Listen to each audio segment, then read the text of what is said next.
Dr. David Eagleman, what made you so fascinated about the brain, and why should everybody listening be fascinated about the brain as well? Here's what I think it is. When I was 8 years old, I fell off of the roof of a house that was under construction, and I fell 12 feet and broke my nose on the floor below. But the whole thing seemed to take a long time. I did the calculation and figured out that it only took 0.6 of a second to get from the top to the bottom. And I couldn't figure out why it seemed to have taken so long.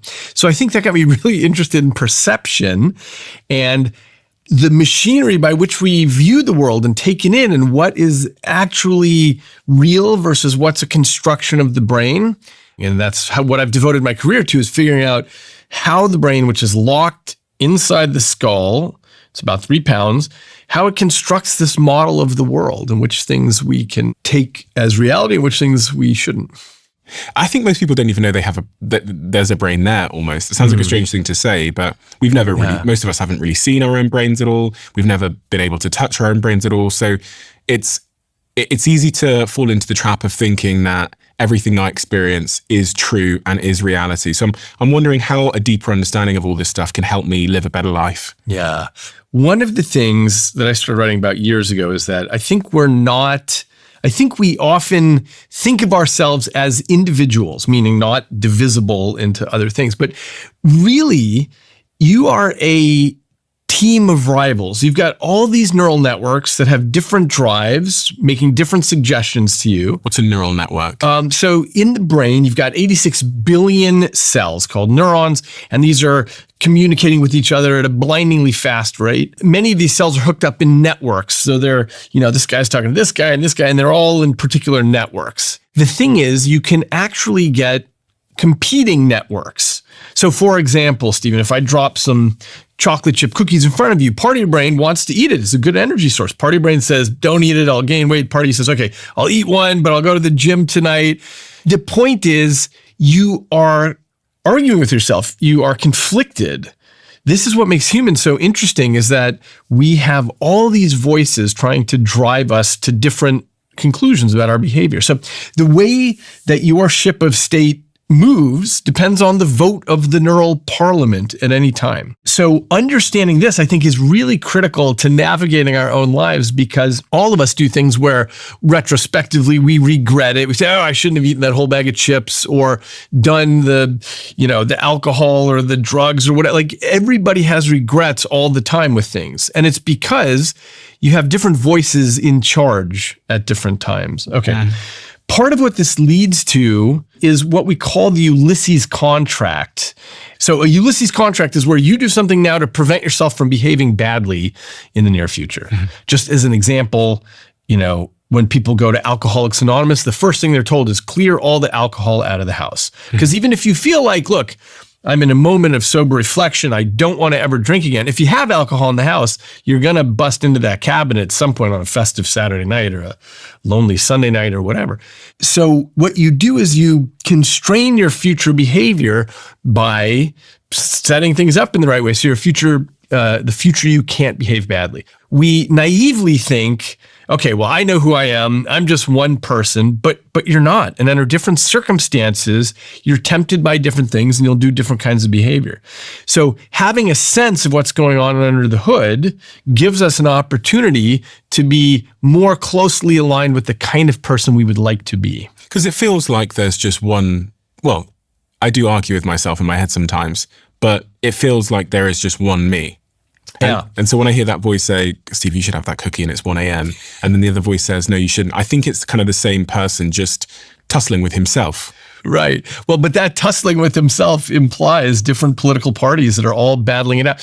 When you look at a parliament, you've got all these political parties that all love their country. They just have different ideas of how to steer it. And this is what's going on in the brain all the time. So what does one do about that? How do I make, do I have to make a Ulysses contract? I think it's very useful to make that sort of thing, but also just understanding what's up. I mean, part of there was this Greek admonition to know thyself. This was a sign they had in various places, various temples and stuff. But I think that becomes know thyself. And the better we know ourselves, the more we can get rid of the illusion that we are one person. Because all any of us need to do is look back on our behavior to say, oh yeah, in some circumstances I would do that. Other circumstances I think it's a terrible idea. So this is all to the goal of understanding who you are.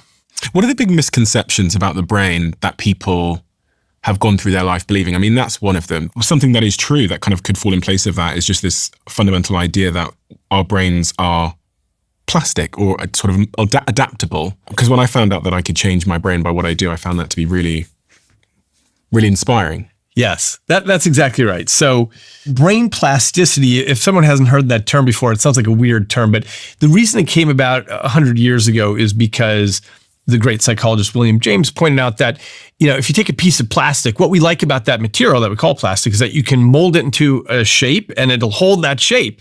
And that's what your brain does. So if I ask you the name of your third grade teacher, you can remember that name, even though it's been a long time, because your neural networks changed and held on to that piece of information. Okay, well, our whole lives, our brains are changing every moment. So now we have certain doors that close at different times. So just as an example, you need to learn language in the first several years of your life. If you don't learn language, you can never get the concept of language. Your brain will never figure that out. You're not saying you can't learn a new language as an adult. You're saying the concept of language. The concept of language, the concept that I can name things and I can ask for things and so on, just that never clicks in the brain. For example, in Romania at the fall of Ceausescu, there were tens of thousands of kids in the orphanages because their parents had been killed. It was too many kids. And so the staff there said, look, the kids will get, clingy if you pay too much attention to them. So here's what we're going to do. We're going to feed the kids, but we're not going to hold them or we're not going to talk to them. And all these children grew up with real cognitive deficits as a result. Here's the thing about brain plasticity. Human beings have a similar brain to all our neighbors in the animal kingdom. If you compare our brain to a horse brain, a dog brain, anything like that, it's the same general structures and stuff. But what we have is much more of the wrinkly outer bit called the cortex. It's the outer 3 millimeters. And maybe we'll come back to why that matters so much. But the other thing that Mother Nature tweaked with us, it's small genetic tweaks, but we have much more plasticity, adaptability, such that when a horse drops into the world, it's doing the same thing that horses did 100,000 years ago. It's just, eat, mate. But when a human drops in the world, we learn everything that's happened before us, and then we springboard off the top of that. So we, living in the 21st century, we say, oh, great, physics, math, this, that, art, blah, blah, great. We got everything that's happened before us. Now let's do our own thing. And that's what's so special about the plasticity of the human brain, the adaptability of it. The downside, the gamble, is that Mother Nature drops human brains into the world kind of half-baked. And we then get to absorb everything. But in the rare circumstance where you're not getting the right input, then that ends up really in trouble because it's only half-baked. So when it comes to language, we can learn multiple languages when we're young. That's very easy, but it gets harder and harder as that goes along. And various other things become harder. And here's why. It's because I mentioned this earlier, but the job of the brain is to make a model of the world so it can operate within it. So for example, you're an entrepreneur and you love doing business, so you get it. Okay, here's how, here's how you structure business, here's how you hire well, here's how you set up a board well. You're doing everything because you've got a really rich internal model of how to structure a business. That's what the brain wants to do, is get that stuff right. As a result, if you suddenly ended up, taking a trip to Mars and there's a whole very different society there that does businesses very differently, you would have to relearn stuff really quickly. So here's the thing. You went from having a brain that had high fluid intelligence to now having a brain that has high crystallized intelligence. What that means is at the beginning, you can learn anything. You could learn any language. You could have dropped into any era. You could have dropped into 13th century Japan. When I was young. When you were young, when you were a baby, if you had dropped out of the womb in, 10th century Mongolia, you would have said like, okay, cool, learn language. You would be a 10th century Mongolian. But as it happens, you dropped into this era, a certain place and time and neighborhood and culture and family. And so you learn that. That's who you become, is that person.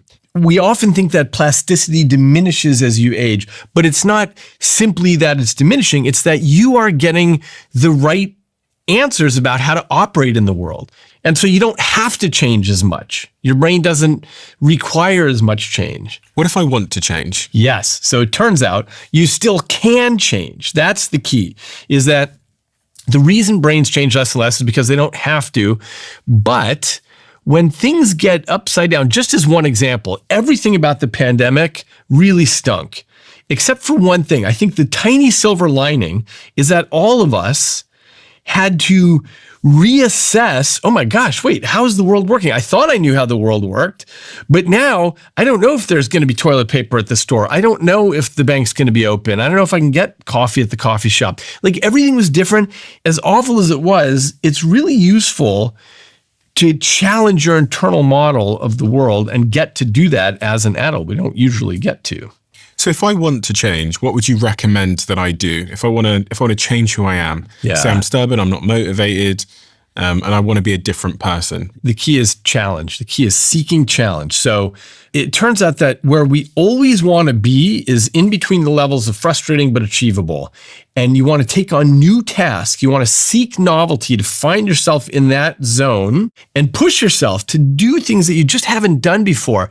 And one of the things that's so wonderful about the modern world, everyone's got complaints about the internet and social media and stuff like that, but the good news is it exposes you to so much more than you ever even knew was out there. The key is to actively seek those challenges and seek new things and seek to become expert in various sorts of fields.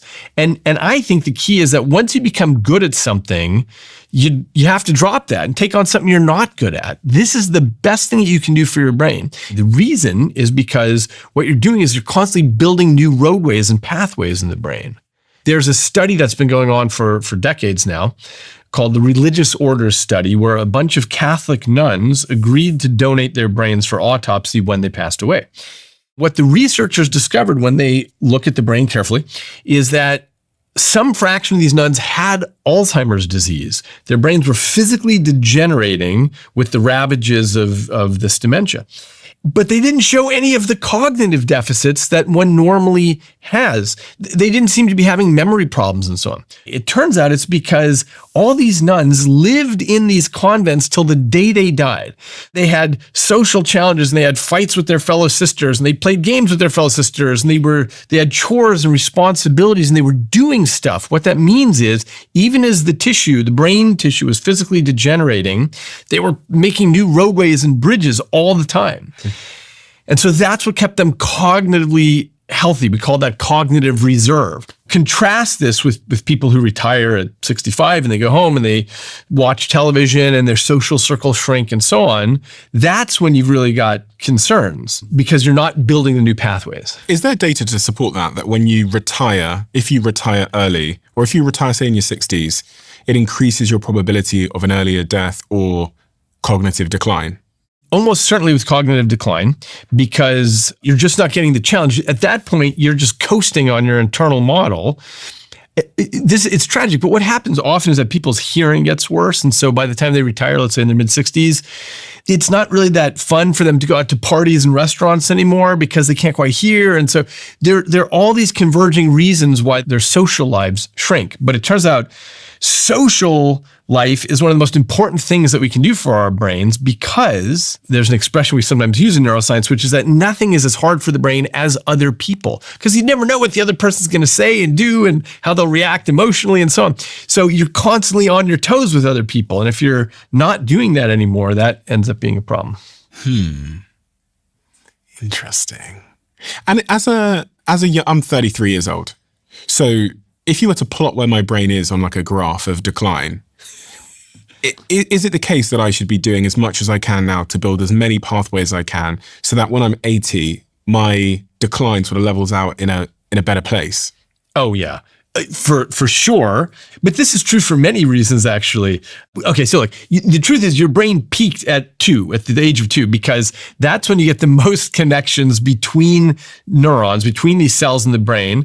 You get this, at first you're born with these 86 billion neurons, and they connect and connect and connect, and it finally becomes like a overgrown garden at the age of 2. And from there you're pruning, from there you're taking connections away.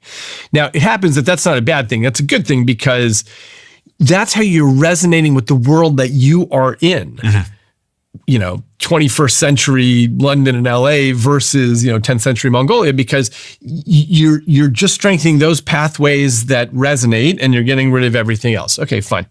But over time, your brain cells die. Every time you hit your head on something or whatever, your brain cells are going down.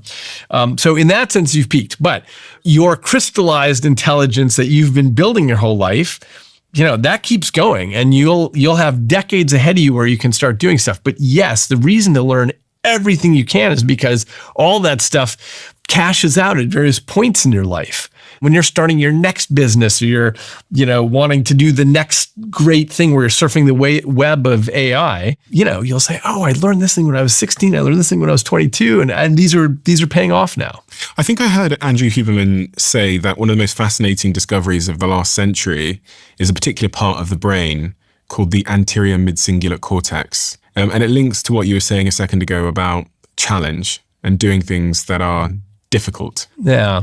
It turns out that area of the brain is involved, and other networks as well, because when you're doing something new and challenging and difficult, you have stress and anxiety. Your whole brain is active. Let's say I measured your brain, even with something like EEG, electroencephalography. That's where I stick electrodes on the outside. Let's say I measure your brain and my brain. We're doing something that, let's say, you're an expert at. What's something you're really good at? Juggling? Oh, I don't gosh. know. Some physics. Let's go for juggling. Okay. Let's say you're an expert juggler. Let's say I've never juggled. Okay. If we're both juggling, you're going to be much better than I am, but your brain will be less active. You won't have as much activity in your brain. My brain is on fire with activity, because why? I'm trying to figure out, okay, where do I put my hand? How do I throw this? And blah, blah, blah. So when I'm a novice at something, my brain is using much more activity, not just the anterior mid-cingulate, but tons of activity all over, because I'm trying to figure out the rules. I'm trying to figure out what's going on. You as an expert, you got it. You don't need to burn much activity. This is what the brain's goal is to say, hey, once I've practiced something a lot, once I get something about the world, I'm going to burn it deeper and deeper into the circuitry, so I don't have to burn a lot of energy on it. On this part of the brain, the anterior mid-cingulate cortex, Andrew Huberman was saying it's larger in people that do things that they basically don't want to do, hard things.